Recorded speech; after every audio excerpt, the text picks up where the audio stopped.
This is a story about a country in Southeast Asia that often doesn't get much attention. Malaysia. In March, Malaysia was failing. Newspapers published articles about how Malaysia was struggling against COVID-19. Malaysia had 3 times more cases than any country in Southeast Asia. The virus was in every state and federal territory.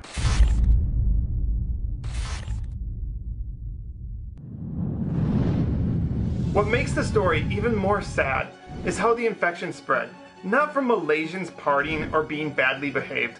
It spread from a religious gathering. Malaysians, being well-behaved citizens, had unknowingly spread COVID-19. But here is where the story gets interesting.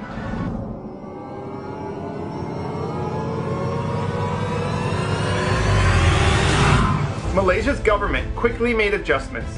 Movement Control Order, or MCO, roadblocks, closed events, closed schools, closed non-essential businesses. Malaysia would do MCO 2.0, or the Enhanced Movement Control Order. For anywhere where there were several cases, all businesses were closed, roads all blocked, no one in or out, no one could leave their homes. But don't worry, food and medical care were provided. And Malaysia's case numbers? They started to drop.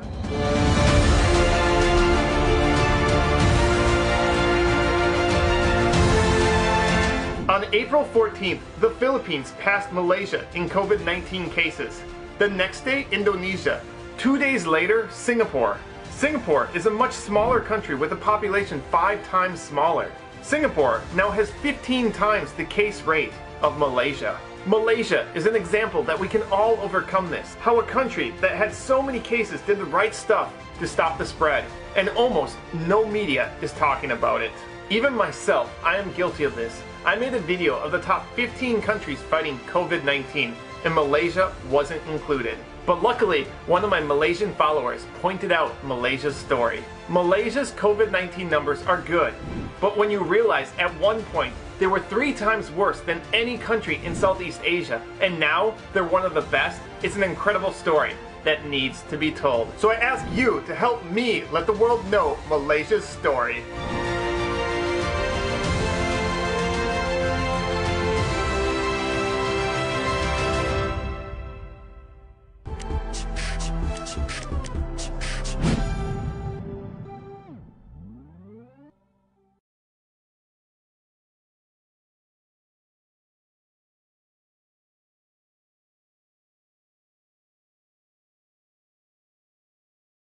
Okay. Assalamualaikum warahmatullahi wabarakatuh. Bismillahirrahmanirrahim. Sama-sama pagi ini kita dalam bicara politik. Wajarkah usul tidak percaya kepada PM yang ke-8, iaitu Tan Sri Muhyiddin bin Yassin? Dan seperti mana yang semua maklum, media hari ini cukup-cukup memainkan isu ini, memandangkan sidang Dewan Rakyat yang insya-Allah akan bermula sejak 18 Mei Ji. Betul Ji? Ya, ya. Dan alhamdulillah bersama-sama dengan saya hari ini seorang yang sudah tidak asing kepada rakyat Terengganu, iaitu Yang Berhormat Tuan Haji Ahmad Amzad bin Hashim, Timbalan Menteri Sains, Teknologi dan Inovasi, MOSTI, yang dulu kita start kenal dia ni dengan gerakan anak Terengganu, Insaf Ganti. Sebelum daripada itu berkecimpung dengan NGO GATE, dan juga selepas daripada itu beliau mengambil mengambil satu langkah drastik untuk membawa isu-isu rakyat dengan mengambil calon sebagai ahli Parlimen Kuala Terengganu dan menang pada PRU yang ke-14, dan akhirnya selepas bertukar kerajaan yang baru ni pada Perikatan Nasional, alhamdulillah beliau dipilih untuk bersama-sama dengan KJ mengemudi MOSTI bagi memberi mungkin satu nafas baru dan juga idea-idea baru yang boleh membawa rakyat Malaysia ke arah yang lebih harmoni, insya-Allah. Jadi panel yang kedua, Saudara Abdul Rahim Hilmi Zakaria. Ramai yang orang like Facebook dia. Saya perhati dalam Facebook dia lebih kurang dalam 30,000 follower minimum. Dan hari ini kita bawakan live di TV Darul Iman Saudara Abdul Rahim Hilmi bin Zakaria, orang Bukit Tunggal, lahir di Kemaman, Terengganu, anak jati Terengganu. Sekarang berumur 30-an. Boleh ya? 30-an dan penganalisis politik yang sedang meningkat naik. Dan beliau dulu mendapat pendidikan di Universiti Teknologi Tenaga Nasional, U10. Unit 10. Jadi untuk itu mungkin ada sedikit maklumat tambahan yang ingin dikongsi bersama-sama dengan penonton TV Darul Iman. Saya persilakan dulu Saudara Hilmi untuk tambah sikit lagi intro. Apa yang orang nak tahu lagi pasal diri awak ni? Kena cerita sikit kepada rakyat Terengganu, insya-Allah. Terima kasih Tuan Musi, Saudara Ammar. Assalamualaikum. Pertama sekali saya nak ucapkan ribuan terima kasih terutama kepada Urusia Penerangan Darul Iman kerana jemput saya buat kali pertama dalam bual bicara hari ini, seperti hari ini. Dan satu penghargaan lah saya anggap bagi saya, dan oleh itu saya ucapkan ribuan terima kasih. Dan untuk kenal diri saya ni sebenarnya macam sebelum bual bicara ni Saudara Ammar dah tanya sebenarnya. Jadi macam mana saya boleh terlibat? Pertama, selepas saya mula aktif menulis selepas kekalahan Barisan Nasional, tumbangnya Barisan Nasional di Malaysia. Jadi sejak itu kita rasa keperluan untuk menulis itu tinggi, sebab kita lihat ada keperluan untuk menyedarkan rakyat. Sebab ketika itu saya nampak bahawa dalam PRU ke-14 rakyat terlalu mengikut emosi ketika mengundi.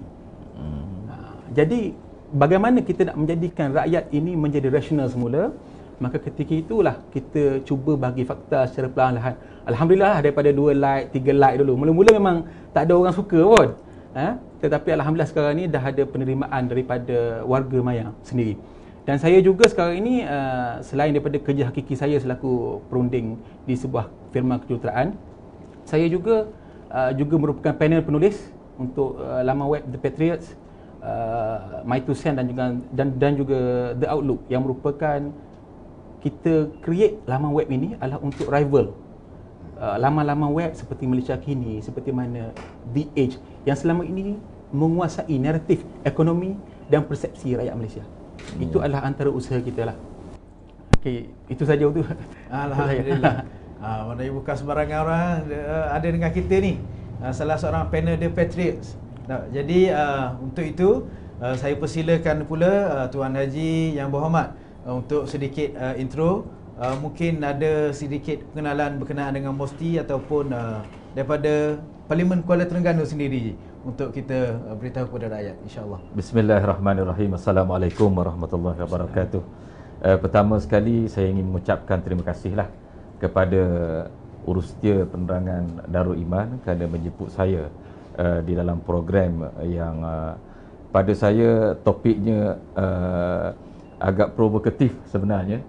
Walau macam mana pun saya duk fikir bagus juga untuk hadir, walaupun dalam situasi sekarang sebenarnya saya tidak berselera pun untuk bercakap tentang masalah politik di dalam negara.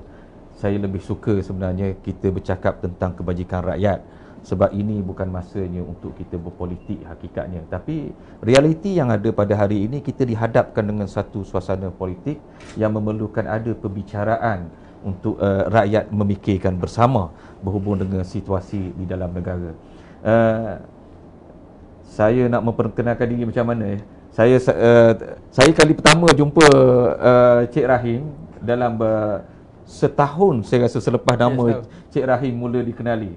Saya ingat apa ni, orangnya macam mana, tapi saya tak sangka seorang pemuda yang begitu energetik sekali. Dan apa ni, saya pun sebenarnya rasa sangat apa ni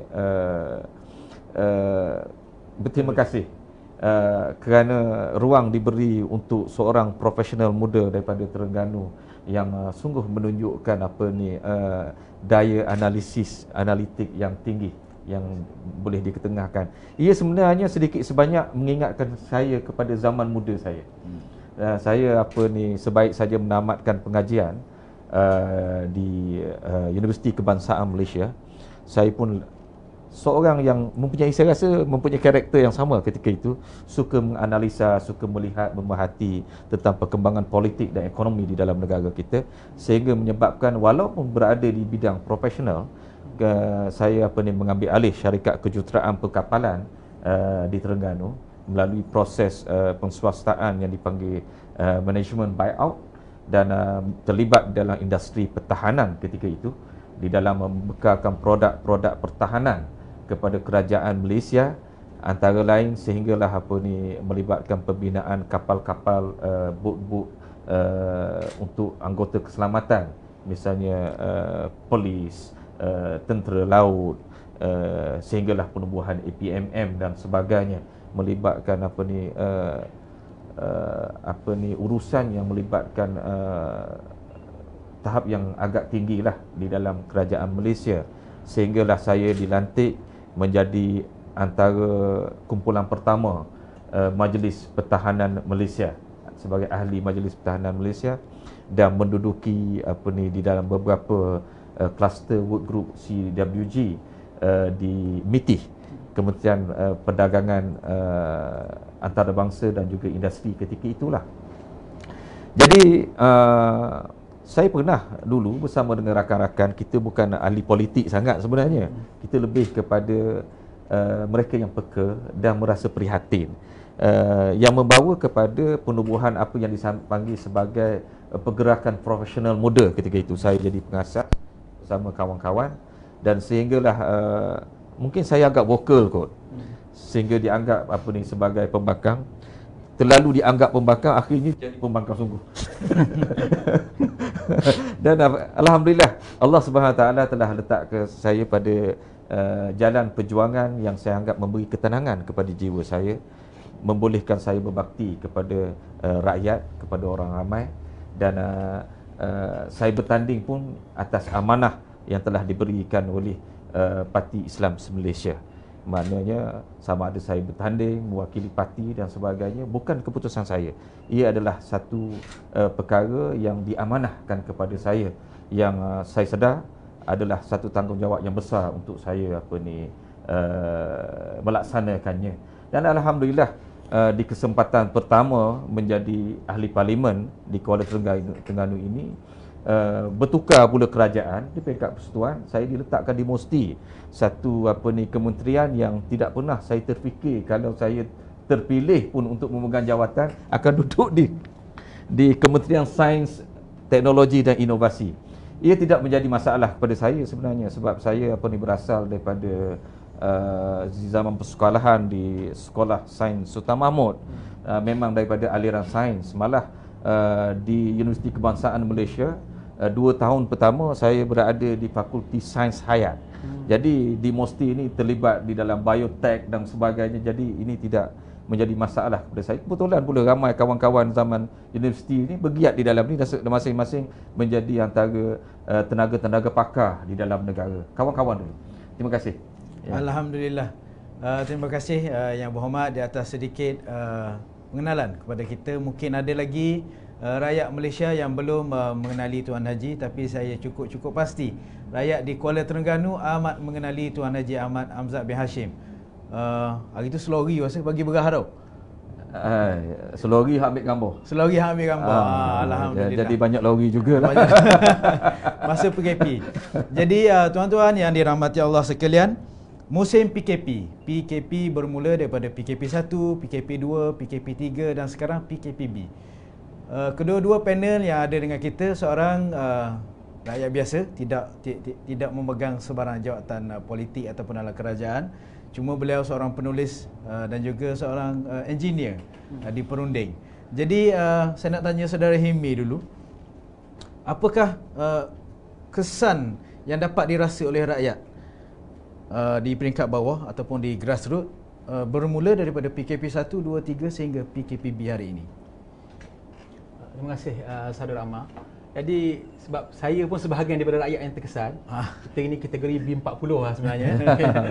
Dapat bantuan BPN pun saya dapat, alhamdulillah. Kemudian yang biasa yang dirasai oleh rakyat sebenarnya majoritinya adalah kerana kehilangan pendapatan. Ini adalah perkara yang sangat major. Sebab kalau kita lihat kajian-kajian dalam Bank Negara Malaysia sebelum ini pun, kebanyakan rakyat kita majoritinya 60% mempunyai simpanan kurang daripada 3 bulan. Ini adalah hakikat yang berlaku lah. Dan memang saya pun semasa PKP itu adalah join 1-2 untuk bagi bantuan. Jadi orang Terengganu ni secara peribadi, bila saya tengok, saya jumpa, bila kita bagi bantuan macam mana hari ni, bulan ni macam mana, boleh survive lagi? Bulan ni boleh survive, tapi bulan depan belum tentu.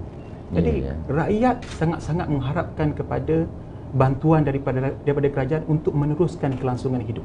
Jadi salah satu bila BPN dikeluarkan tu, dibagi bantuan Perhatian Nasional tu, satu kelegaan yang besar juga bagi rakyat sebenarnya. Dan juga selain daripada kehilangan pendapatan, rakyat juga sebagai peniaga ni, dia kehilangan kemampuan untuk terus survive dalam industri dan dalam perniagaan yang mereka ada. Macam mana nak bayar gaji, macam mana nak bayar sewa rumah, sewa kedai, macam mana nak bayar bil elektrik dan sebagainya. Ini adalah perkara-perkara walaupun PKP ni tidak berjalan, apabila PKP berjalan, perniagaan terpaksa tutup, sewa ini masih lagi perlu dibayar, gaji pekerja masih lagi perlu diselesaikan. Ini adalah kesan-kesan pertama lah. Dan alhamdulillah sebahagian daripada masalah itu diselesaikan melalui bantuan pakej Perhatian Nasional yang diumumkan nombor 2 tu, yang pada 1 April. Itu memang melegakan lah sebahagiannya. Dan yang kedua, yang ketiganya, kesan yang besar kepada rakyat ialah bila terpaksa duduk rumah lama-lama. Ada orang kata masalah bila kita duduk rumah ni akan berlaku baby booming. Dia tak ada kerja Di baby booming yang berlaku dalam masa 9 bulan. Jadi mungkinlah pada bulan 12 atau bulan 1 nanti kita akan menyaksikan peningkatan mendadak kelahiran disebabkan orang tak ada kerja sangat, terpaksa duduk rumah. Tapi ada satu lagi masalah yang timbul. Masalah ni berlaku apabila suami isteri lama sangat tengok muka, dia jadi meluat juga. Dan ini memang banyak berlaku. Bila kadang-kadang suami ni jenis kadang-kadang muda lagi, main game, isteri duduk jaga anak, dia serabut kat tengok suami dia. Jenis tidur. nak menyusu tak boleh. Sebab dia lelaki. Jadi benda itu sebenarnya memberikan kerenggangan dalam hubungan rumah tangga. Tidak ada satu buffer time untuk release. Belum ni kita bergaduh, kita boleh keluar lari dari rumah. Lari rumah sekejap pergi minum kawan-kawan untuk kita bagi lega. Ni tak boleh keluar. Sebab itu ada kes satu dekat Terengganu, di kampung mana itu, dia mengajuk dengan isteri dia keluar rumah sampai daripada pukul 10, pukul 12 dia kena tangkap dengan polis, kena denda RM1,000. Ini sebenarnya benda-benda yang realiti berlaku. Rakyat tidak ada buffer untuk melegakan hati. Terpaksa hadaplah masalah dalam rumah tu, terpaksa hadap. Dan apabila kegagalan untuk mengawal emosi menyebabkan kerenggangan rumah tangga berlaku. Bukan baby booming saja, dia akan ada satu lagi situasi keruntuhan rumah tangga yang kita kena hadapi. Dia dari segi psikologi. Itu pandangan saya lah yang kita lihat, yang kita perhatikan, ini adalah masalah utama rakyat. Tapi saya difahamkan kementerian dalam kerajaan sendiri, dia dah sediakan talian psikologi, itulah. Saya tak pernah guna lagi sebab saya tak ada masalah. Tapi kita ucapkan terima kasih pada kerajaan lah. Ini adalah isu-isu yang perlu dihadapi oleh rakyat. Dan paling kita kena tengok ialah kalau dari segi ekonomi dipanggil lagging effect. Lagging effect ni akan berlaku lebih kurang 6 bulan selepas PKP. Lepas 6 bulan ni, makna kata kesan ekonomi tetap akan berlaku disebabkan simpanan dah habis, jadi bisnes tak boleh grow lagi, tak boleh berkembang lagi. Terima kasih daripada saya. Terima kasih kepada saudara Hilmi di atas mungkin sedikit lontaran luahan rakyat dan juga seorang yang menganalisis apa yang berlaku di peringkat grassroots. Jadi soalan ni saya nak tanya juga kepada Yang Berhormat Haji Hamzat. di peringkat kerajaan, selain daripada geran bantuan prihatin nasional, apakah ada inisiatif-inisiatif lain yang boleh kita mengelakkan istilah-istilah yang kita sebut tadi lah, baby booming, termasuk dengan kerutuhan rumah tangga. InsyaAllah Haji, boleh? Ya. Sebenarnya seperti mana kita ketahui, isu pandemik COVID-19 ini adalah isu yang melanda seluruh dunia. Saya tengok data terakhir hampir 4 juta. Dah lebih 4 juta. Dah lebih 4 juta dijangkiti. Dan melibatkan kematian sehingga lebih 300,000. Lebih 300,000. Dan kebanyakan negara di seluruh dunia mengambil langkah memperkenalkan lockdown, ada yang perintah darurat, ada perintah kawalan pergerakan dan sebagainya. Dan kita di Malaysia sekarang ni kita telah melalui apa yang disebut sebagai fasa perintah kawalan pergerakan bersyarat. Jadi di dalam tempoh semua langkah-langkah kawalan pergerakan ini, semua rakyat terpaksa berada di rumah seperti mana disebut tadi. Dan kita faham sebahagian besar daripada rakyat kita bukanlah orang yang berpendapatan tinggi, B40, yang berkeluarga kecil, berkeluarga besar, dan sebahagian besar bukan mempunyai rumah yang besar pun. Sebahagian kalau di Kuala Lumpur, bandar ibu kota terutamanya, menduduki rumah pangsapuri, flat yang kecil, yang di dalam keadaan biasa pun mereka sentiasa rimas duduk dalam rumah, terpaksa keluar malam dan sebagainya, menjadi satu budaya hidup. Tiba-tiba semua diletak di dalam rumah, duduk dalam rumah, tengok anak, krem dan sebagainya. Memang berlaku tekanan emosi dan psikologi yang cukup tinggi. Dan malah ada laporan daripada WHO, Pertubuhan Bangsa Bersatu, World Health Organization, bahawa disebabkan oleh PKP ini menyumbang kepada antara lain peningkatan di dalam apa yang disebut keganasan rumah tangga. Kita alhamdulillah di Malaysia melalui beberapa langkah yang telah diambil di dalam tempoh PKP, antara lain termasuklah mengekang pengedaran, pengeluaran produk berkait dengan alkohol misalnya. Walaupun berlaku pertambahan di dalam keganasan rumah tangga, tetapi ia berada di dalam keadaan yang terkawal. Dan di pihak baru ni saya ada pergi ke Hospital Kuala Terengganu meninjau beberapa perkara berhubung dengan masalah ini, dan dah ada SOP tersendiri bagi membantu rakyat menangani isu tekanan emosi ini. Dan saya dan sahabat-sahabat kita di dalam kerajaan, di semua kementerian telah diarahkan daripada semasa ke semasa oleh Perdana Menteri sendiri, Yang Amat Berhormat Tan Sri Muhyiddin Yassin, supaya semua kementerian memainkan peranan, melakukan apa saja bagi membolehkan rakyat menghadapi situasi ini dengan sebaik mungkin.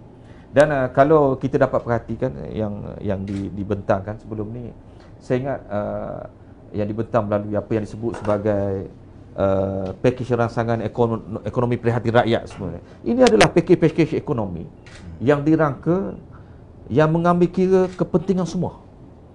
Mengambil kira kepentingan semua.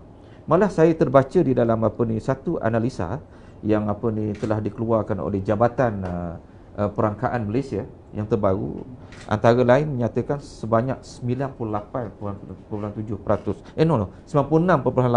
rakyat telah pun menerima manfaat daripada pakej bantuan ekonomi prihatin rakyat ini. Alhamdulillah. Jadi itu antara apa yang saya boleh sebutlah berhubung dengan pelbagai. Dan saya ingin menambah sikit betapa kerajaan Perikatan Nasional yang ada sekarang ini, saya rasa semua rakyat pun perasan bahawa kita sangat responsif. Kita sangat bertindak balas terhadap apa sahaja saranan, kemahuan rakyat. Kita sentiasa terbuka. Jadi sehingga di Kuala Terengganu misalnya, ada beberapa insiden yang mana saya sentiasa sebagai wakil rakyat, kita disampaikan pandangan-pandangan persatuan peniaga, termasuk golongan ibu tunggal yang membuat pinjaman tekun dan sebagainya, yang memberikan saranan-saranan spesifik yang minta disampaikan kepada kerajaan persekutuan. Jadi tanggungjawab saya menyampaikan. Kadang-kadang saya sendiri tidak sangka bahawa begitu responsifnya kerajaan. Di dalam tempoh beberapa hari, rasanya baru saja kita sampaikan, tak lama kemudian tiba-tiba Yang Amat Berhormat Perdana Menteri sendiri muncul di televisyen mengumumkan exactly seperti mana yang diminta oleh rakyat. Jadi ini menunjukkan bahawa kerajaan yang ada pada hari ini betul-betul kerajaan yang mengambil cakna tentang keperluan rakyat. Ya. Alhamdulillah. Terima kasih Yang Berhormat di atas sedikit penerangan berkenaan dengan pakej-pakej rancangan ekonomi yang ada diberikan kepada rakyat. Maka jam sekarang menunjukkan hampir 11.30 pagi. Sebelum daripada kita masuk kepada isu utama bicara politik kita pada pagi ini, iaitu wajarkah usul undi tidak percaya kepada PM yang ke-8, maka kita bagi gap sekejap kepada kedua-dua ahli panel untuk ambil nafas. Tak minum air sebab bulan puasa, insya-Allah. Jadi dalam masa 5 minit tuan-tuan akan tengok sedikit tayangan daripada TV Darul Iman. Selepas daripada itu kita akan kembali dan dengan tajuk wajarkah usul undi tidak percaya terhadap PM yang ke-8, insya-Allah.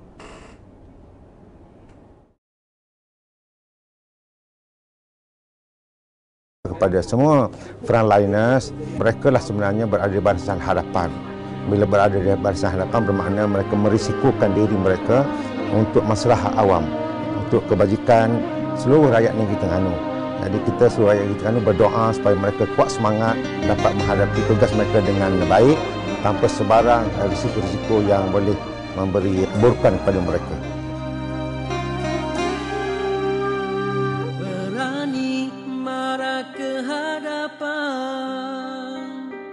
Terpuji khidmat bakti kalian, keringat saksi ketulusan, bersemangat terus bertahan. Kalian barisan hadapan, nyawa rela dipertaruhkan demi cita kesejahteraan, demi cinta kalian berkorban. Berpisah dengan yang tercinta, menderu hujan air mata, yakin janji Tuhan pasti bukan dusta, ganjarannya pasti ada. Kalian barisan hadapan,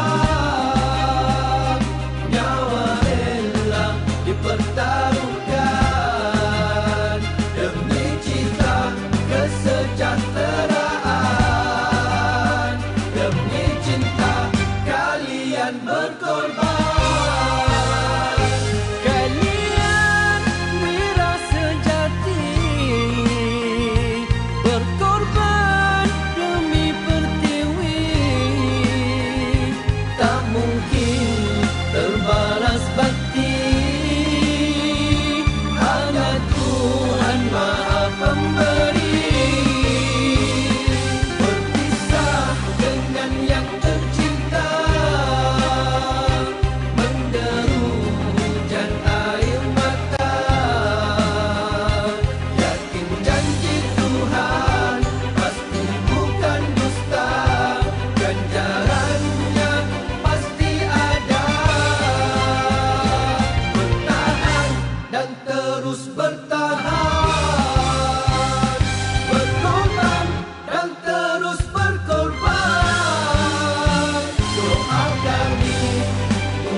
Ya Allah, ya Tuhan kami, Tolonglah mereka ya Allah.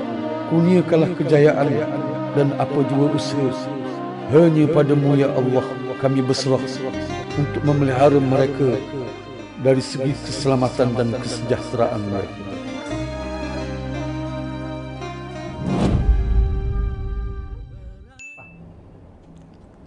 Kembali kita ke Bual Bicara. Bicara politik di TV Darul Iman, wajarkah usul undi tidak percaya kepada PM yang ke-8?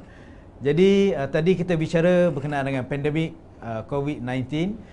Jadi selepas daripada rehat ni, kita bagi suasana sejuk sikit.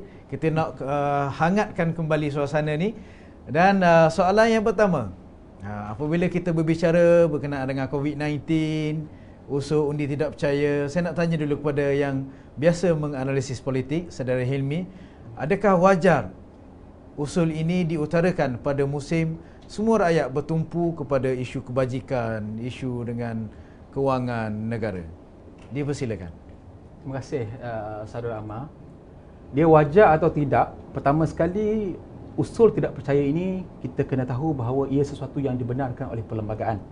Perkara 43 perlembagaan menyatakan bahawa apabila seseorang Perdana Menteri itu telah kehilangan majoriti kepercayaan ahli Dewan Rakyat, maka dia perlu meletakkan jawatan ataupun memohon perkenan daripada Tuanku untuk membubarkan parlimen. Ini adalah sesuatu yang ditulis secara jelas di dalam perlembagaan. Tetapi dalam perlembagaan juga tulis perkara 40 ditulis bahawa adalah suatu kuasa budi bicara bagi Yang di-Pertuan Agong sama ada untuk memperkenankan atau tidak pembubaran parlimen tersebut. Jadi itu first. Okay? First bahawa undi tidak percaya ini adalah sesuatu yang ada dalam perlembagaan. Sesuatu benda yang hak. Ini nombor satu. Tapi wajar atau tidak dibuat dalam keadaan seperti ini? Wajar atau tidak, kita kena lihat 2 atau 3 faktor. Pertama, adakah Pakatan Harapan sebenarnya memang mempunyai undi majoriti untuk menggulingkan kerajaan sedia ada? Itu yang pertama. Kalau sekiranya, kalau kita lihat keputusan Mahkamah Persekutuan semasa kes YB Nizar Jamaluddin lawan Zamri Abdul Kadir pada tahun 2010, Mahkamah Persekutuan mengatakan bahawa tidak ada satu peruntukan pun di dalam Undang-Undang Tubuh Negeri Perak yang mewajibkan penggunaan undi tidak percaya bagi membuktikan bahawa Menteri Besar telah kehilangan kepercayaan di dalam Dewan Rakyat. Dan ini sama sahaja dalam perlembagaan. Jadi kalau sebenarnya Pakatan Harapan atau Tun Mahathir ataupun Warisan memang mempunyai majoriti, mereka tidak perlu tunggu usul undi tidak percaya dibuat. Tak perlu tunggu sidang parlimen. Mereka hanya perlu menghadap Yang di-Pertuan Agong, mengemukakan akaun bersumpah ataupun minta temu dulu. Ini pernah berlaku. Tetapi kalau kita lihat daripada pada Februari 2020 baru ini pun, bila mereka kata ada majoriti, akhirnya bila keluar senarai tak ada majoriti pun. Jadi kalau tidak ada majoriti, apakah kewajaran untuk mereka melakukan undi tidak percaya? Itu nombor satu. Sebab kalau tak ada majoriti tapi masih nak buat, maka rakyat akan melihat ini satu usaha untuk mengganggu fokus dan juga mengganggu tumpuan kerajaan untuk menyelesaikan masalah dan krisis yang sedang berlaku. Rakyat akan melihat begitu. Itu yang pertama. Yang kedua, adakah wajar atau tidak? Ia bergantung kepada prestasi kerajaan. Sekiranya sesebuah kerajaan itu gagal dalam mengawal krisis, dalam menepani krisis ini, dia membiarkan rakyat huru-hara, membiarkan negara porak-poranda, maka ketika itu walaupun pembangkang tidak mempunyai undi majoriti, mereka sebagai tanggungjawab politik mereka boleh mengemukakan, sepatutnya wajarlah mereka untuk mengemukakan undi tidak percaya. Sebab kerajaan telah gagal. Menjadi persoalan, adakah kerajaan hari ini gagal? Jadi itu yang kena dibuktikan. Saya masih ingat lagi masa sebelum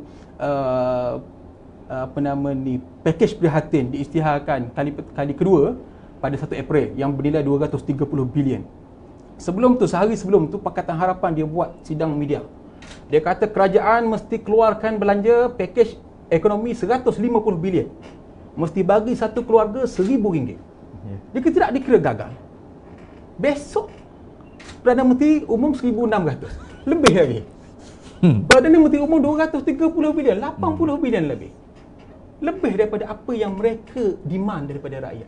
Mereka demand daripada kerajaan. Mana kata kerajaan hari ini sudah pun melakukan lebih baik daripada apa yang mereka minta. Dan kalau kita lihat, kita bandingkanlah dengan negara-negara luar. Salah satu indikator untuk mengawal COVID-19 ialah jumlah pengujian per penduduk. Bila saya lihat, pada mula-mula memang kita sangat perlahan.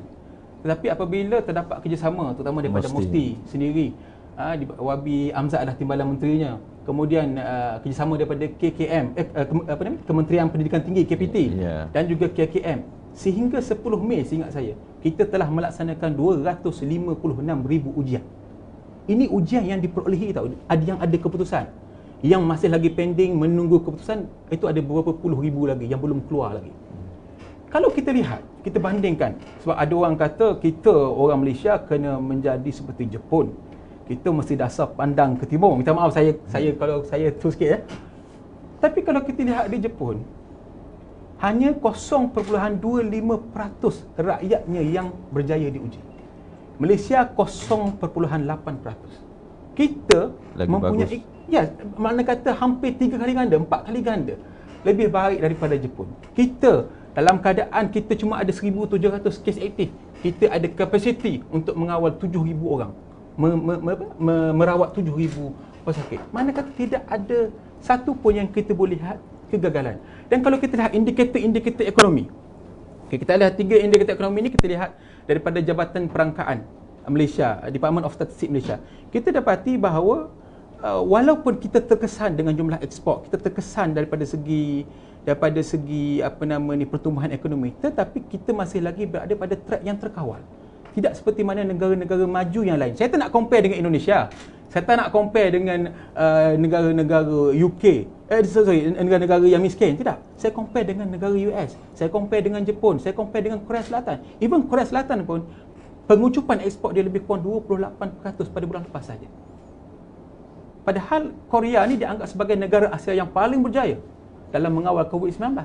Dan kita masih lagi berada pada kedudukan yang sangat baik. Itu adalah indikator utama. Jadi indikator yang kita kena lihat sekarang ini, satu, adakah Pakatan Harapan mempunyai majoriti undi cukup? Tak ada. Adakah kerajaan hari ini gagal? Tak ada. Memanglah ada kelemahan. Kita akui ada kelemahan. Mana ada kerajaan yang sempurna. Tapi macam YB Amzad sebut tadi, bukan saya nak puji YB Amzad ataupun kerajaan hari ini, tapi sangat responsif. Apabila berlakunya isu moratorium tu saya kena teruk sikit lah gitu, sebab saya meluahkan perasaan rakyat. Kuda Tengku Zafrul ya. Moratorium tu kita sebut mana kata bank-bank kata mereka tidak ada kita terpaksa yang buat hire purchase, yang angsuran kenderaan ni terpaksa bayar lebih. Tak sampai seminggu, dalam masa seminggu tu juga Tengku Zafrul, kerajaan minta maaf, kerajaan ambil cadangan, ambil peranan untuk runding semula dengan bank, dan akhirnya keluar keputusan kita tak perlu bayar sebuah imbas 1 sen pun lebih daripada apa yang sepatutnya kita bayar dalam kontrak asal. Saya nak tanya, kerajaan mana di dalam dunia ini, bukan nak puji sangat kerajaan ya, kerajaan mana dalam dunia ini yang boleh buat seperti mana itu? Tak ada. Setakat ni tak ada. Macam kalau kita tengok US pun, dia terpaksa bayar interest lebih sebenarnya. Walaupun dia punya package rancangan ekonomi dia, tak salah saya, dalam $2 trilion. Sebab negara dia yang cukup besar lah kan? Negara dia yang cukup besar lah. 500 bilion angsuran pinjaman sebenarnya daripada itu. Jadi kalau kita lihat, tak ada sebab pun. Tak ada sebab, melainkan kalau kita lihat memang satu usaha. Saya minta maaf seolah-olah satu usaha untuk mengganggu gugat sahaja fungsi dan juga kedudukan kerajaan. Dan saya lihat, sebab Bersatu sebenarnya sebagai salah sebuah parti yang berada di dalam kerajaan pada hari ini, mereka akan menghadapi pemilihan mereka. Maknanya kata Tan Sri Muhyiddin Perdana Menteri akan berdepan dengan cabaran Menteri Besar Kedah Datuk Seri Mukhlis Mahathir. Kemudian timbalan Presiden pun ada pecah dua penjuru. Kita lihat kemungkinan juga salah satu usaha yang nak dibuat ini adalah semata-mata sebagai political mileage. Sebagai satu usaha, satu modal mengatakan bahawa Perdana Menteri ini penakut. Jadi penakut ni tak berani jumpa undi tidak percaya, maka tak patutlah jadi Presiden. Presiden Bersatu. Jadi ini dia yang saya nampak lah. Yang kalau kita lihat pun, sebab memang tidak ada sebarang logik pun. Saya bagi contoh yang kita sebut. Kita sebut contoh perkara peraturan mesyuarat 67. Dia mengatakan bahawa mana-mana rang undang-undang perbekalan yang melibatkan ekonomi mesti dibahas sekurang-kurangnya 2 hari. Tapi kita hanya ada 1 hari. Dia untuk apa usul ni nak dikemukakan? Kalau nak tunggu bulan Julai. Ketika bulan Julai, maka itulah masa yang sesuai. Datuk Taqiyuddin sebagai Menteri Undang-Undang yang bertanggungjawab terhadap Parlimen pun, dia kata akan berlaku selama 2 minggu. Jadi itu adalah masa yang sesuai. Kalau benar-benar kita nak menggunakan demokrasi sebagai satu alat untuk negara. Okey, terima kasih Saudara Hilmi di atas satu lontaran awal. Daripada 200 likers di page TV Darul Iman dan juga UBDI, sekarang telah meningkat sehingga 413. Teruskan ikuti live di TV Darul Iman dan juga Urustia Penerangan Darul Iman. Juga bersama-sama di-share di page Yang Berhormat Tuan Haji Ahmad Amzad bin Hashim berkenaan dengan bual bicara kita pada pagi ini. Bicara politik, wajarkah usul undi tidak percaya terhadap PM yang ke-8? Pada 1997, di Malaysia berlaku satu krisis ekonomi yang cukup besar. Pada masa itu di bawah kepimpinan Tun Dr. Mahathir. Jadi apabila Malaysia berhadapan dengan pandemik COVID-19, apakah ada di peringkat kerajaan satu usaha-usaha yang lain untuk memastikan ekonomi negara stabil sekurang-kurangnya ataupun boleh growing up balik? Jadi di peringkat kerajaan sendiri, apakah pandangan Tuan Haji berkenaan dengan strategi-strategi yang mungkin boleh kerajaan ambil bagi rakyat menghadapi COVID-19, pandemik ini? Ya. Seperti ini dimaklumkan tadilah, apabila kerajaan terpaksa mengambil langkah kawalan pergerakan ini, ekonomi negara secara umumnya terhenti. Kilang tidak berjalan, perniagaan besar, perniagaan kecil, semua tidak berjalan. Kereta-kereta tidak bergerak di atas jalanan, kapal terbang tidak terbang, feri tidak bergerak dan sebagainya. Saya tertarik dengan apa yang telah disebut tadi oleh saudara kita, saudara Rahim tadi, berhubung dengan bagaimana kerajaan menangani situasi ini, yang mana kerajaan yang ada pada hari ini, kalau nak dikatakan tidak mendapat mandat rakyat, semua wakil rakyat ini adalah mereka yang memperoleh mandat rakyat. Saya jadi wakil rakyat, saya dipilih oleh rakyat. Yang menang pada PRU. Yang menang pada PRU yang lalu. Kita bentuk kerajaan pun kerajaan yang terdiri daripada wakil-wakil rakyat yang dipilih oleh rakyat. Apa yang rakyat mahu pada masa pilihan raya yang lalu? Rakyat mahu harga minyak, kan pada waktu tu dijanjikan harga minyak RM50. Gagal dilaksanakan oleh Pakatan Harapan. Tapi pada hari ini di bawah Perikatan Nasional, rakyat pergilah stesen minyak mana-mana pun RM1.25. Kan? Dan begitu jugalah rakyat mahu supaya di dalam tempoh dengan pertukaran kerajaan di masa yang lalu, harapan rakyat ketika itu nak melihat ekonomi menjadi lebih baik, kurang buat pinjaman dan sebagainya. Tetapi di bawah kerajaan Pakatan Harapan, kita lihat makin kencang dari segi membuat pinjaman. Tak cukup daripada China, kemudian bond samurai lagi dan sebagainya. Dan kemudian rakyat mahu antara lain supaya langkah-langkah yang benar-benar mengambil kira kesusahan rakyat. Rakyat tidak dapat melihat semua ini di bawah Pakatan Harapan.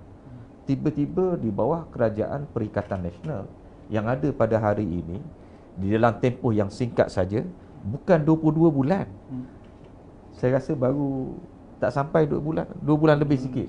2 bulan lebih sikit, kita telah menunjukkan bahawa sebenarnya Malaysia mampu untuk mempunyai sebuah kerajaan yang betul-betul menjaga kebajikan rakyat.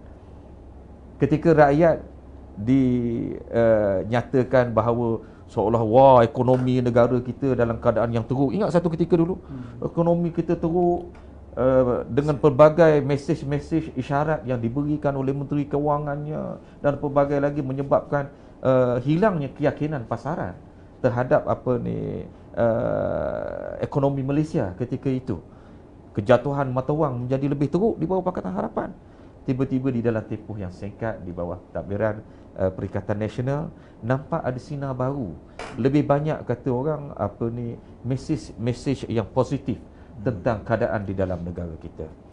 Apabila kita bercakap tentang masalah PKP tadi di dalam keadaan ekonomi negara kita terhenti disebabkan oleh COVID-19 ini, sudah tentulah untuk kita bercakap tentang mau tiba-tiba melonjak ekonomi kita terus menjadi bombastik, jadi itu adalah kata orang bukan masanya lagi. Sekarang fasa PKPB adalah bertujuan untuk kita kick start balik ekonomi kita. Sebab pada ketika kita melakukan PKP di mana semua industri tak berjalan, semua ni tak berjalan dan sebagainya, kita kehilangan hasil sebanyak di dalam antara 2 bilion hingga 2,5 bilion setiap hari.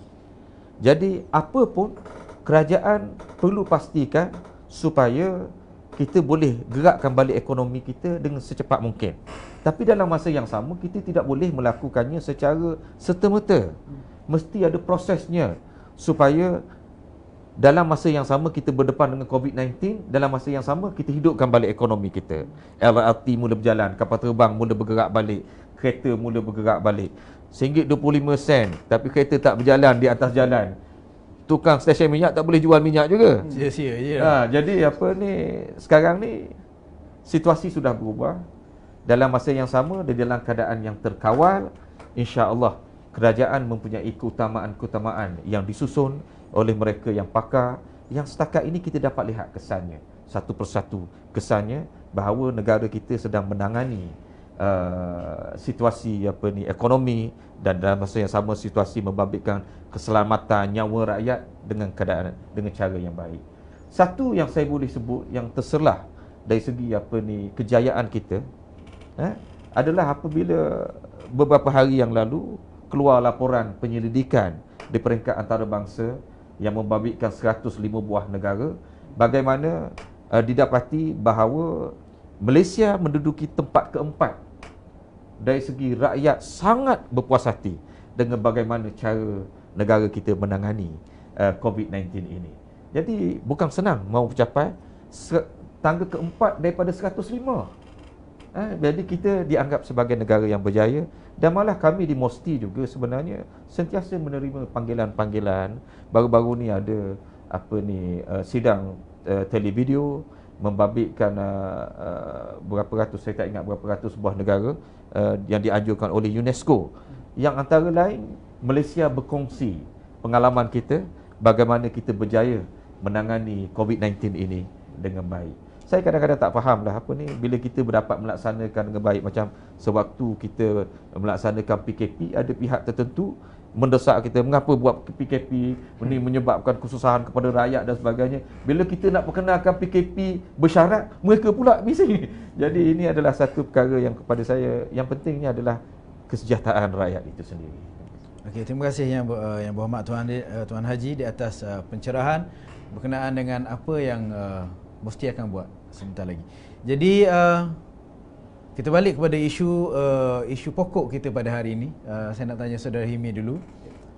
Apakah PH hari ini dilihat terlalu gopoh untuk mendapatkan mileage politik selepas mereka dihentam teruk 22 bulan memerintah? Saya ucap terima kasih Saudara Amar. Jadi kalau kita lihat memang dari segi pengurusan ekonomi, pengurusan kesihatan, kerajaan Malaysia pada zaman sebelum kerajaan pada hari ini memang mempunyai masalah. Sehingga kan kalau kita tengok pada 16 hari bulan Mac, iaitu 2 hari sebelum PKP dilaksanakan, masih ada lagi bekas-bekas menteri mengatakan bahawa tak wajar kita buat PKP. Kita kena sekadar buat social distancing. Kita kena buat seperti mana negara-negara lain. Tapi kalau kita tengok contoh Singapura yang mengamalkan social distancing sahaja, tak buat PKP, akhirnya sekarang pada hari ini mempunyai kadar kes positif yang paling tinggi di Asia Tenggara. Itu satu-satu kejayaan lah, satu-satu kelemahan pada kerajaan yang sebelum ini. Dan kalau kita lihat pun, saya tak pernah jumpa Saudara Amar YB sebuah kerajaan yang bukan merupakan pengeksport minyak utama di dunia, tetapi menggunakan harga minyak untuk mendasarkan sebagai asas kepada bajet tahunan dia. Sedangkan kita tak boleh kawal harga minyak. Kita tak boleh kawal. Kita bukan, kalau gelaran istilah dia dipanggil, kita hanyalah price taker saja. Kita ambil harga orang saja. Harga yang ditentukan kita tak boleh nak kontrol langsung. Naik turun, yang kontrol tu macam negara-negara besar macam US keluarkan 15 juta tong, Arab Saudi 12 juta, Rusia 9.8 juta. Ini negara-negara yang boleh kontrol harga minyak. Kita keluar 661,000 tong saja. Macam mana kita nak kawal? Jadi apabila dengan harga, dengan kekuatan yang sedikit itu, kita dengan beraninya buang GST, buang cukai yang pengguna tu, dan kita letak harga $62 per barrel sebagai asas sumbangan Petronas kepada kita, masuk dalam bajet. Akhirnya hari ini bila harga minyak dunia turun di bawah $30, sekurang-kurangnya kerajaan telah pun kehilangan hasil 10 bilion. Ini adalah kegagalan besar sebenarnya yang memberi kesan sehingga kepada kerajaan baru untuk mengatasi ataupun untuk allocate belanjawan supaya memberikan hasil yang optimum kepada rakyat. Dan hari ini bila mereka nak buat undi tidak percaya, pertama mungkinlah, kita tak tahulah, tapi worst come to worst, kemungkinan besar kita akan menghadapi pilihan raya kalau usul itu berjaya. Ada kemungkinan. Dan kalau kita tengok ni, sebab itu saya kata kadang-kadang orang ni berpolitik sehingga membahayakan nyawa rakyat. Saya bagi contoh. Di Eropah, pada 15 hari bulan Mac, ketika COVID-19 ini berlaku, sebenarnya dalam keadaan negara-negara Eropah sedang berhadapan dengan pilihan raya tempatan. Salah sebuah negeri yang mengalami pilihan raya ialah Bavaria. Bavaria ini ialah sebuah negeri, dalam tu ada bandar dia, Munich bandar dalam Bavaria. Bavaria ini adalah sebuah negeri yang paling besar di Jerman. Ketika pilihan raya nak dibuat, menteri-menteri turun. Kita kena meraihkan demokrasi, kita kena buat pilihan raya. Kita ada hand sanitizer, kita ada mask. You jangan bimbang. Okey? Pada 15 hari bulan Mac, Bavaria ada 1139 kes positif. 15 Mac. Pada 10 hari sahaja, pada 25 hari bulan Mac, Bavaria ada 6,950 kes positif. Dan setakat 10 Mei, Bavaria sahaja ada 45,000 kes dengan lebih 2,100 kematian. Ini harga yang dibayar kerana orang mengutamakan politik daripada nyawa rakyat. Itu yang pertama. Dan dalam satu kajian oleh Jagiellonian University daripada Poland, dia buat kajian, satu jurnal dia buat, Virus and Bavarian Election dia buat. Dia kata bahawa ketika hari election itu sahaja, sekurang-kurangnya 6,000 orang dah kena COVID-19. Dan 6,000 orang inilah yang menjadi punca sampai jadi 44,000.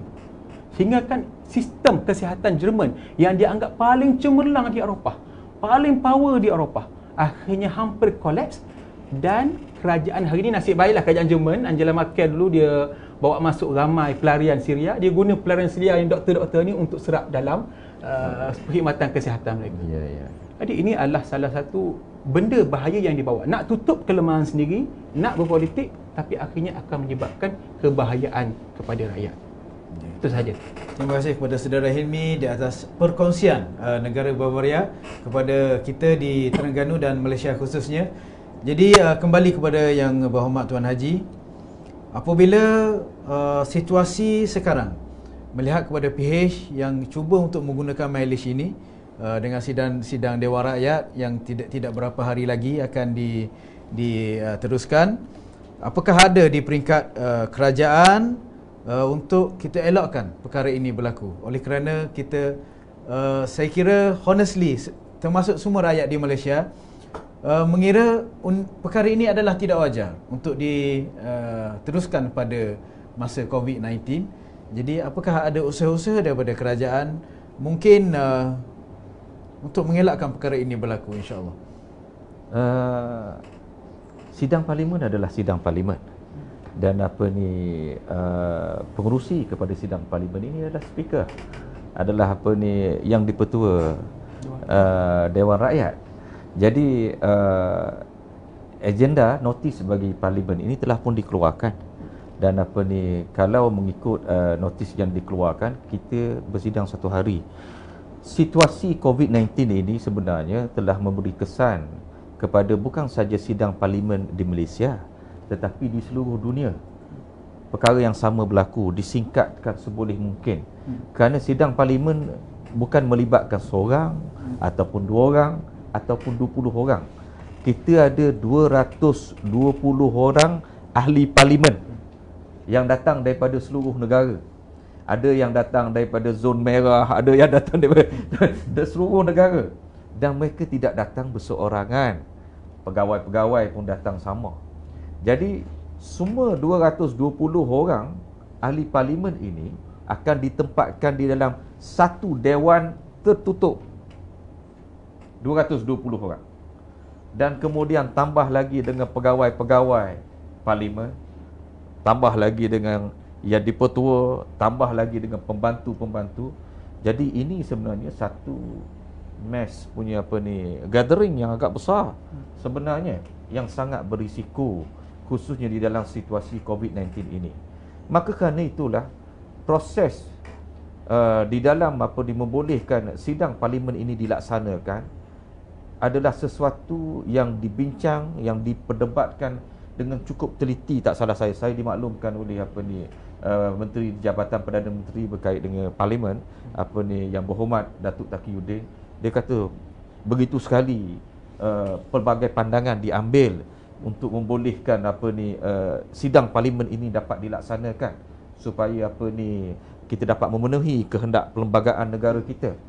Dan kalau saya boleh beri gambaran, parlimen yang bersidang ni pun dia tak akan sama seperti parlimen yang biasa. Dari segi sitting arrangement dia, susunan. Tak boleh macam saya sebelum ni, saya duduk, sebelah saya ada YB daripada Setiu, sebelah ini ada YB daripada Kemaman ketika itu, masa kita pembangkang lah.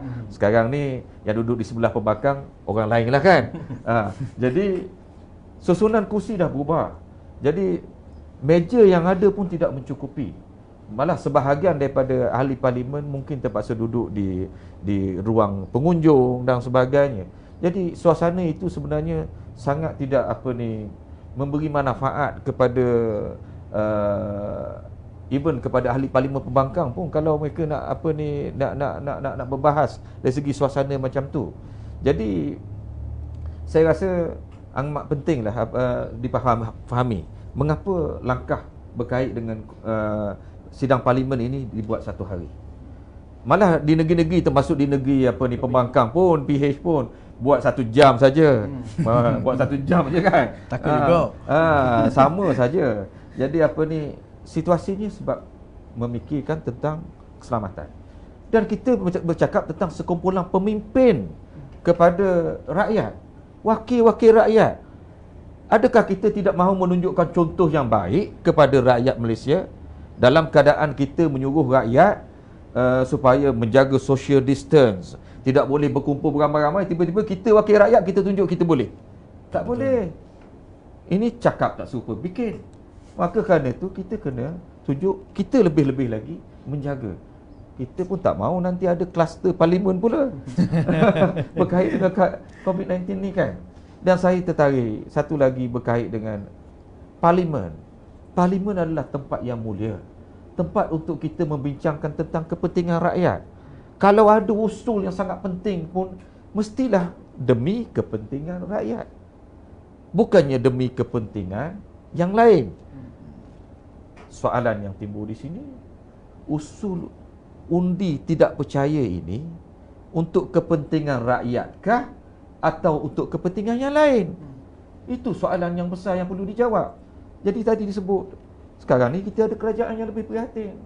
Situasi yang ada pada hari ini lebih baik. Sentimen rakyat di akar umbi jelas bahawa rakyat sangat gembira dengan keadaan yang ada sekarang. Tiba-tiba mahu dibuat satu usul yang sekiranya ditangani dengan cara yang salah boleh mengundang risiko ketidakstabilan politik yang akan menyebabkan berlaku diversion dari segi penumpuan kepada usaha menangani masalah COVID-19 yang sangat bahaya ini. Siapa nak bertanggungjawab kalau tiba-tiba keadaan berlaku di luar kawalan? Yang kedua, sekiranya betul lah mahu berlaku which is pada saya quite unlikely. Sebab dari segi majoriti, saya nak maklumlah dari segi majoriti yang kita miliki berbanding pada ketika kita mengangkat Supah hari itu, kita dah jadi kerajaan. Ramai yang sudah mula yakin dengan keadaan kestabilan yang diwujudkan di dalam Perikatan Nasional. Insya-Allah kita mempunyai bilangan yang tak perlu pun usul undi tidak percaya. Ada banyak lagi undian yang perlu dibuat semasa sidang parlimen itu, bajet lah dan sebagainya. Ikut situ pun mereka boleh mengundi pun, akan dipanggil mengundi. Jadi tak perlu pun. Jadi ini boleh ditunjuk nanti dari segi angkanya. Jadi worst case scenario, katakan dapatlah Tun Mahathir, katanya Yang Berhormat Langkawi mahu jadi Perdana Menteri. Adakah ini akan mewujudkan kestabilan? Adakah ini akan mewujudkan kestabilan? Apa jaminan misalnya pertelagahan politik yang pernah berlaku sebelum ini dia tidak ditekan lagi untuk menyerahkan kuasa pula kepada Port Dickson dan sebagainya. Jadi suasana tidak meyakinkan. Suasana menunjukkan bahawa ini bukan untuk kepentingan negara. Suasana yang ada menunjukkan usul ini bukan untuk kepentingan rakyat. Ini usul untuk memuaskan kehendak pihak-pihak tertentu yang gagal memahami kepentingan keadaan negara yang ada pada hari ini. Sungguh tidak bertanggungjawab pada saya usul ini. Ya, terima kasih yang berhormat Tuan Haji. Nampaknya semakin bersemangat bila bercakap dengan isu rakyat. Beliau dulu memang selalu dipentas ceramah, dipentas untuk memperjuangkan hak-hak rakyat di Terengganu. Namun apabila jadi ahli parlimen ni, nampak sedikit ada kendur sikit, ada cool down sikit. Memandangkan mungkin banyak kerja saya ingat di kementerian je tau. Tapi bila kita berbicara, adakah wajar usul undi tidak percaya demi kepentingan rakyat? Jadi nampak semangat lain macam tu. Nampak naik dah. Jadi kita nak cool down balik. Pukul jam menunjukkan pukul 12. Saya nak kembali kepada saudara Hilmi. Tadi kita pergi ke Bavaria, kita dah kembali kepada Dewan Parlimen. Sekarang kita nak balik sikit lagi ke negeri Kedah Darul Aman. Suasana di Kedah Darul Aman. Apabila Tuan Haji sebut berkenaan dengan kepentingan rakyat, apakah ada pandangan daripada saudara Hilmi? Di sana berlaku juga isu bertukar kerajaan demi kepentingan rakyat. Terima kasih saudara Amar. Jadi isu di Kedah ni sebenarnya salah satu poin yang dibuat oleh beberapa orang ahli parlimen Pakatan Harapan. Katanya, dia kata konon-konon Perikatan Nasional kata jangan berpolitik. Tapi rupa-rupanya PAS dan UMNO di Kedah juga berpolitik nak menggulingkan kerajaan Pakatan Harapan di Kedah. Dia sebenarnya beza. Di Kedah memang sangat berbeza. Di Kedah kita tidak ada melakukan usul tidak percaya Irlandum, tak ada. Kita tak paksa pun. Dan kita tidak pun cuba nak cocok siapa-siapa. Yang ni kita difahamkan. Dan kenyataan Datuk Seri Ahmad Syamsuri Mokhtar sebagai Naib Presiden PAS yang turut sama di Kedah beberapa hari yang lalu, dia kata bahawa PH masih lagi mempunyai majoriti, tetapi sekiranya berlaku apa-apa di dalam kerajaan negeri Kedah, macam yang berlaku PKR terkena seorang tu adun tu kena tindakan disiplin yang menggoyahkan kerajaan Kedah, yang boleh menumbangkan kerajaan Kedah, maka sebagai tanggungjawab, maka PAS dan UMNO mesti bersedia menyambut tanggungjawab itu daripada tuanku. Itu sahaja. Dia tak kata saya nak usul undi tak percaya, saya nak tebang pokok, tak ada. Dia perumpamaan macam ni lah. Di Malaysia, ada orang pokok dah berbuah, nak tebang pokok. Pokok ni dah buah cantik, nak tebang pokok, nak terbalikkan pokok, nak tanam pokok sendiri. Tapi di Kedah, kita walaupun pokok tu tak berapa cantik buah dia, buruk juga, tapi kita tak tebang. Kita tengok aja, runtuh baru kita sambut. Makna kata yang beruntuhkan kerajaan itu bukan daripada PAS ataupun UMNO. Jadi perbezaan yang sangat jelas. Sebab kalau PAS dan UMNO tidak bersedia, kalau kerajaan Kedah runtuh, adakah kita bersedia, orang rakyat Kedah bersedia untuk hidup dalam negeri yang tidak ada kerajaan? Jadi ini satu tanggungjawab. Macam kalau kita dekat Malaysia, kalau sekiranya PN berpecah belah contohnya, kemudian tumbang, barulah logik kalau PH kata saya bersedia. Ini tengah-tengah tak ada masalah apa, tiba-tiba nak cocok, tak boleh lah. Jadi ini satu perkara yang tak sesuai. Di Kedah ni satu isu yang sangat berbeza. Jadi kita minta tolonglah kepada Pakatan Harapan, janganlah kita ni nak menghina sangat intelektual rakyat sampai nak menyamakan dua situasi yang berbeza itu untuk kepentingan politik mereka. Terima kasih Saudara Hilmi. Dan untuk makluman para penonton, semalam sebelum daripada berlangsung bicara politik, wajarkah usul tidak percaya kepada PM dilangsungkan pada hari ini, saya ada juga bertanya kepada netizen dan juga rakan-rakan di media sosial, apakah perkara ini wajar ataupun tidak wajar. Dan Alhamdulillah, jawapan yang diterima majoriti 99% menyatakan tidak wajar undi tidak percaya terhadap PM yang ke-8. Jadi untuk saya kira ni sudah hampir ke penghujung rancangan, maka tidak lengkap rasanya Ahli Parlimen Kuala Terengganu tidak memberi sedikit gambaran apa yang berlaku di Kuala Terengganu. Semalam Terengganu telah mencatatkan 0 kes COVID-19.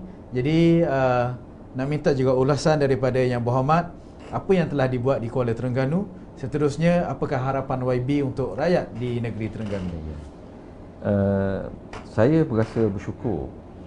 Beberapa minggu yang lalu saya ada bercakap dengan Ketua Polis Negeri Terengganu, Tuan Rosli.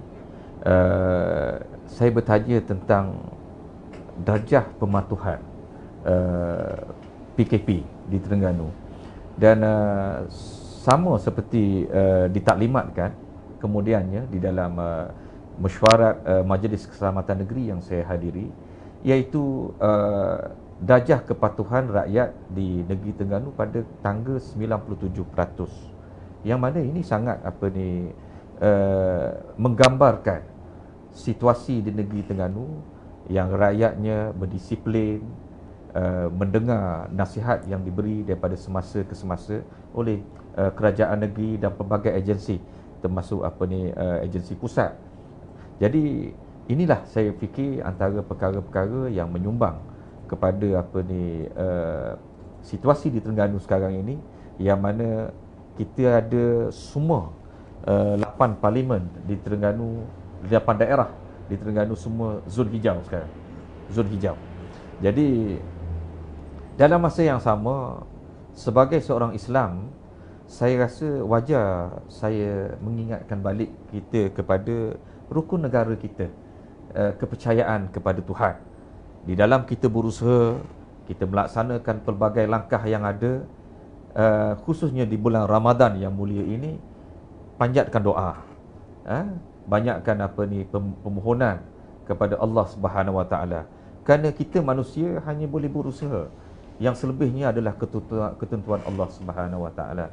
Jadi saya rasa kejayaan yang telah dicapai di Terengganu ini adalah gabungan antara usaha-usaha yang telah dilaksanakan oleh di peringkat pusat, di peringkat negeri, di peringkat MPKK, di peringkat akar umbi, sehinggalah ke juzuk keluarga masing-masing yang sangat prihatin terhadap perjalanan anak-anak dan sebagainya. Dan bulan Ramadan terutamanya saya dapati ramai ibu bapa mengambil peluang untuk melakukan solat tarawih bersama, melihat anak-anak mengaji Quran. Ini adalah sesuatu yang bagus untuk institusi kekeluargaan kita. Dan di samping yang sama, saya barangkali boleh berkongsi juga tentang suasana yang ada sekarang ini juga menyumbang kepada penurunan yang sangat jelas dari segi indeks jenayah di Terengganu. Kalau sebelum ni, sebelum PKP pun kita dikenal sebagai antara negeri yang indeks jenayah paling rendah di dalam Malaysia. Sekarang ini lebih-lebih lagi. Saya berharap semoga kita terus mencatat kejayaan ini. Tahniah kepada semua dan seluruh rakyat Terengganu. Terima kasih Yang Berhormat di atas perkongsian apa yang berlaku di daerah Kuala Terengganu. Maka saya kira jam menunjukkan pukul 12.10. Jadi sekarang saya ada 5 minit untuk setiap panel bagi membuat kesimpulan. Apakah wajar ataupun tidak wajar undi tidak percaya terhadap PM yang ke-8, dan saya mulakan dengan Saudara Hilmi dulu. Terima kasih Saudara Ahmad.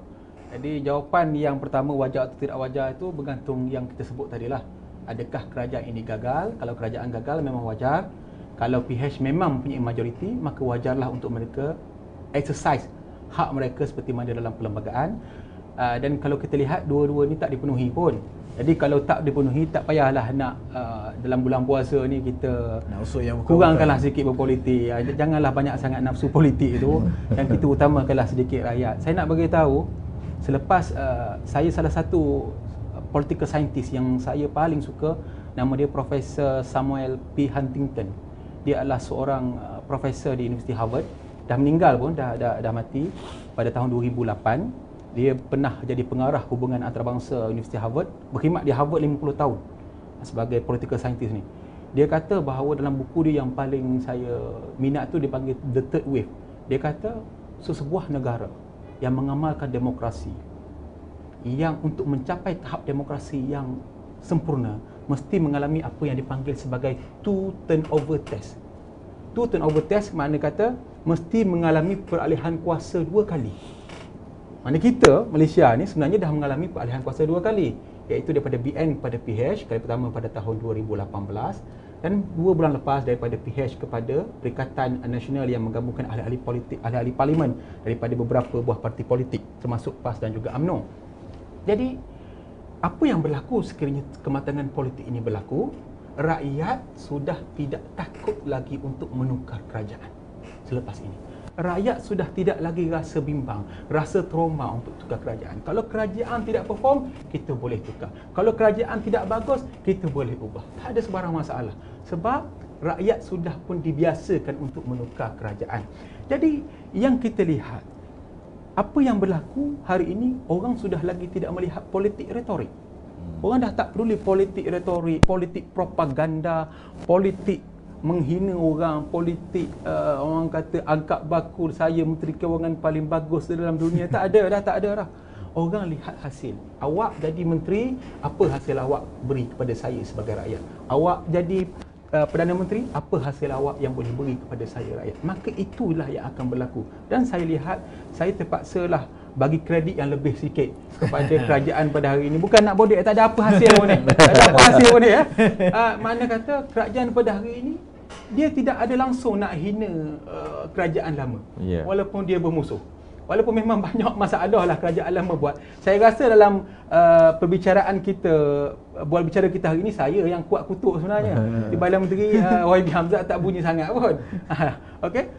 Jadi tapi itulah yang saya sebut ialah perasaan rakyat pada hari ini. Kalau sesebuah parti politik itu tidak ada hasil kepada rakyat, maka rakyat sudah tidak akan minat. Politik hari ini bukan politik retorik, politik hari ini adalah politik hasil. Selagi mana orang-orang politik boleh menerima hakikat ini, maka mereka akan terus kekal relevan dalam politik tanah air. Tapi kalau kita meneruskan retorik, propaganda, we have the numbers, we have the power, ini kerajaan yang kami tidak iktiraf, ini kerajaan yang kami tidak approve pun, itu sebenarnya memberikan persepsi negatif dan rakyat semakin meluat. Macam mana you boleh kata kami tidak iktiraf kerajaan hari ini? Saya nak tanyalah, kalau betul tak iktiraf kerajaan hari ini, saya iktiraf sebab benda ada dalam perlembagaan. Memang ada dalam perlembagaan, kita terpaksa iktiraf. PH pun saya iktiraf sebagai kerajaan yang itu. Itu adalah kuasa yang di-Pertuan Agong. Exercise yang di-Pertuan Agong. Kalau kita tidak iktiraf kerajaan hari ini, kita nak mengatakan bahawa yang di-Pertuan Agong tidak ada hak ataupun melakukan kesalahan. Itu yang pertama. Yang keduanya, yang dapat pengampunan hari itu nak kira macam mana? Bukankah yang di-Pertuan Agong juga bagi? Takkan kita nak kata yang ini tak sah? Kalau gitu pengampunan pun tak sah lah. Kalau saya nak gugur kerajaan ini, awak nak masuk balik ke Sungai Buloh. Itu cerita dia. Jadi bila jangan buat selektif. Jadi perkara-perkara ini akan menyebabkan rakyat sudah tidak minat. Yang penting kalau kita nak menambah hati rakyat, kita hanya perlu bekerja.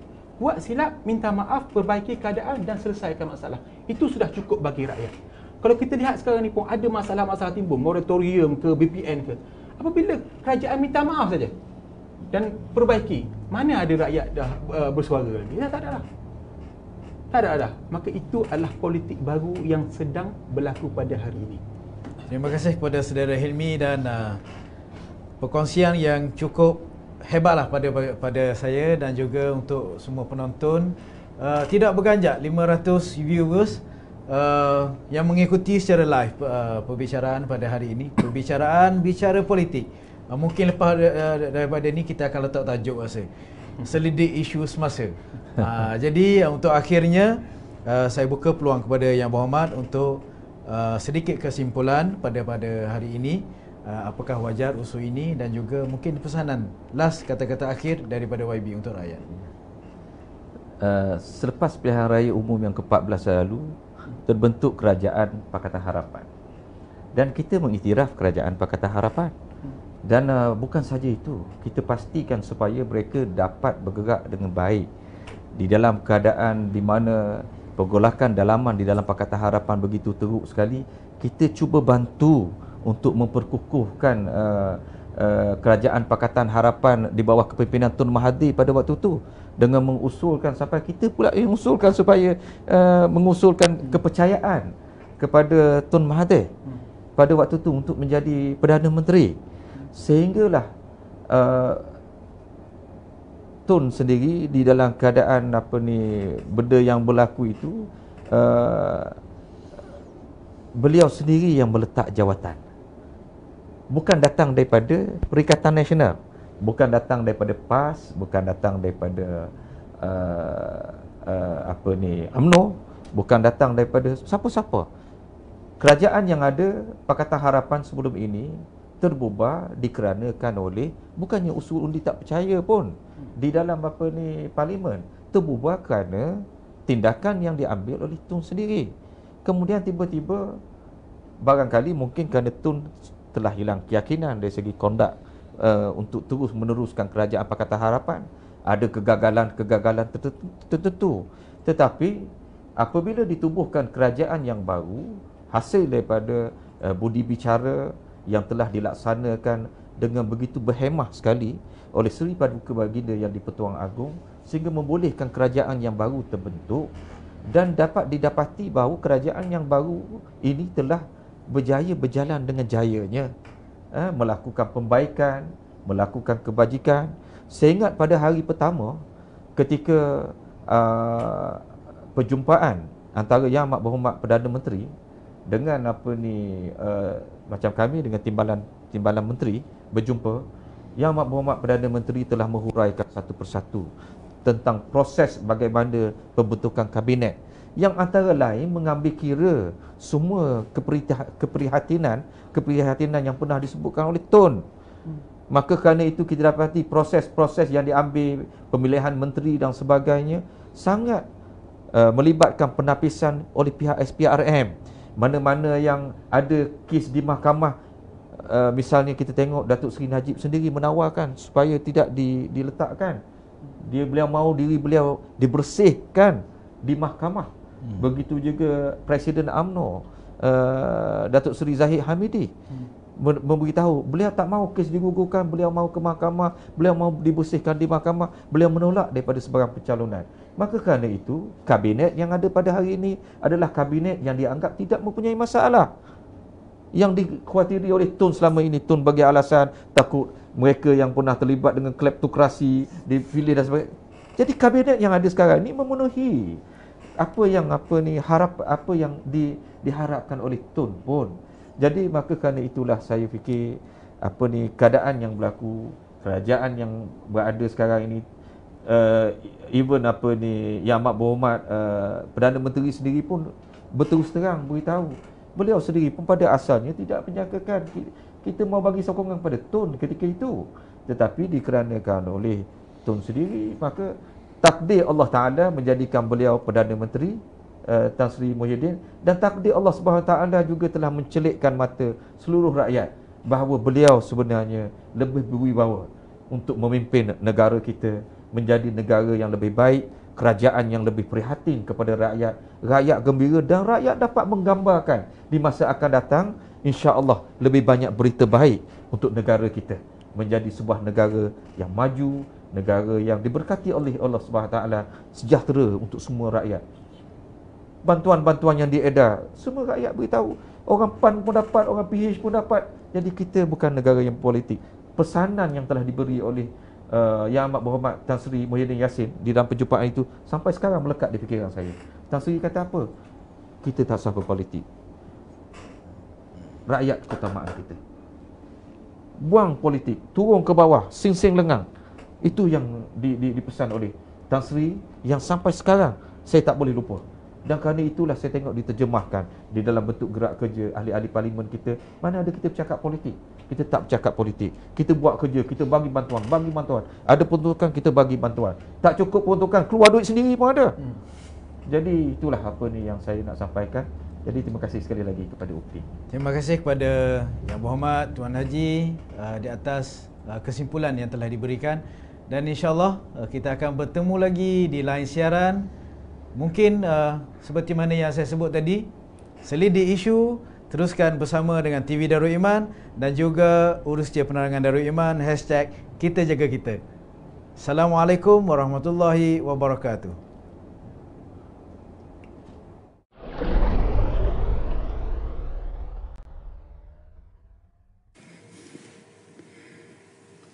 Bismillahirrahmanirrahim. Alhamdulillahirabbil alamin. Ar-Rahmanir Rahim. Malik yaumiddin. Iyyaka na'budu wa iyyaka nasta'in. Wassalatu wassalamu ala sayyidina Muhammad wa ala alihi wa sahbihi ajma'in. Allahumma akshim 'anna al-bala' wal waba' wal fahsha' ma la yashfu ahadun ghairuk. Wahai Tuhan kami, hendak dan selamatkanlah kami daripada bala bencana, wabak penyakit dan segala keburukan. Apa yang tak boleh dilakukan oleh yang lain daripada wahai Tuhan kami.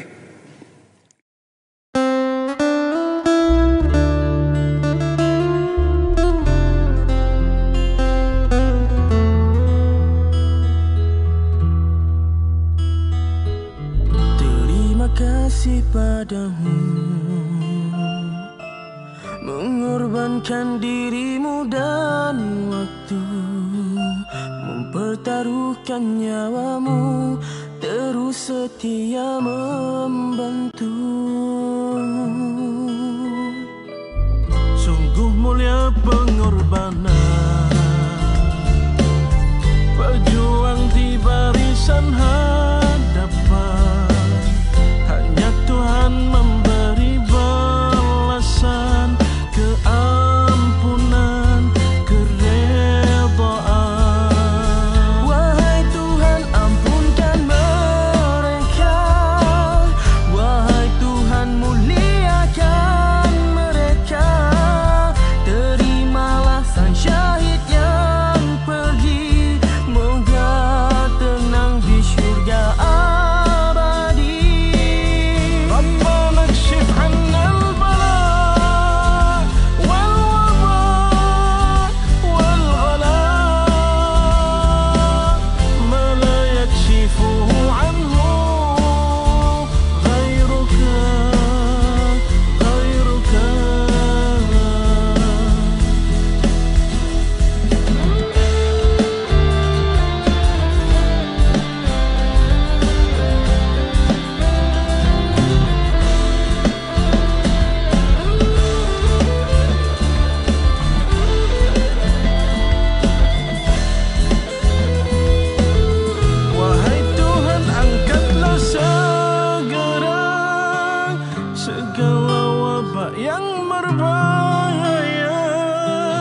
Ampunkanlah segala dosa, kami lemah, kami hina. Rabbana kshif 'annal bala' wal waba' wal wala' ma la yakshifuhu anhu ghairuka.